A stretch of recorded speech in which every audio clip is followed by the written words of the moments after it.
Last man stands LMS বিশ্বকাপকে সামনে রেখে ঢাকায় চলছে ডিফেন্ডিং চ্যাম্পিয়ন বাংলাদেশের চূড়ান্ত প্রস্তুতি। 2024 সালে কেনিয়ায় প্রথমবার টুর্নামেন্টে অংশ নিয়ে চ্যাম্পিয়ন হয়ে ইতিহাস গড়েছিল বাংলাদেশ। বিশ্ব চ্যাম্পিয়নের সেই গৌরব এবার ধরে রাখার পালা।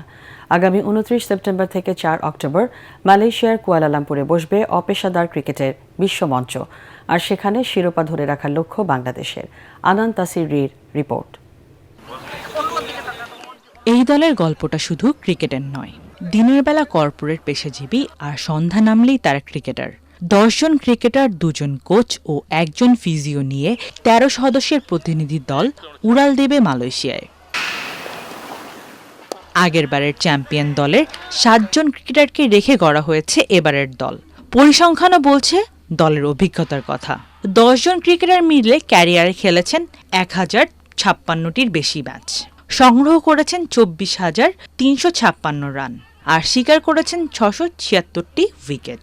আমাদের ধ্যান ধারণা ক্রিকেট খেলা নিয়েই থাকে, পাশাপাশি আমরা চাকরি করি, সেটাও খেলাটা যদি ভালোভাবে খেলতে যায় সেক্ষেত্রে সেটার জন্য এক্সট্রা এফোর্ট লাগে। ফার্স্ট টাইম আমরা যখন ওয়ার্ল্ড কাপে পার্টিসিপেট করেছি অ্যান্ড বাংলাদেশ চ্যাম্পিয়ন হয়েছে, এটা অনেক গর্বের ব্যাপার। বাংলাদেশের দলের নেতৃত্বে আছেন আগেরবারের টুর্নামেন্ট সেরা ব্যাটার সৈয়দ মুস্তাহিদ হোসেন। আবারও শিরোপা জয়ের প্রত্যাশা তার। আমাদের ফিজিও সেও বেশ কিছু টিপস দিয়েছে, স্পোর্টস ভিশন একটা জিনিস আছে সবার। আসলে আমার পিছনে এফোর্ট, আমার নিজের চেষ্টা, আমাদের যে মেইন ম্যাচ যেটা, সেই সময় যেন হলো ওয়ার্ল্ড কাপে এই কনসিস্টেন্সিটা ধরে রাখতে পারি। সপ্তাহে 5 দিন সকাল 9টা থেকে বিকাল 5টা পর্যন্ত অফিসের দায়িত্ব সামলে সন্ধ্যা ও ছুটির দিনে চলে কঠোর অনুশীলন। কম্পিটিশনটা আরও টাফ হবে, বিকজ সবাই আমাদের দিকে চোখ থাকবে।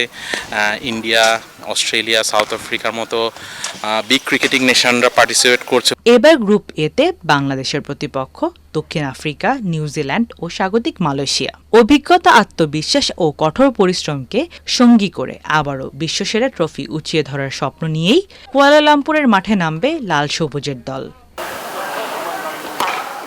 আনান তাসির, এটিএন বাংলা, ঢাকা।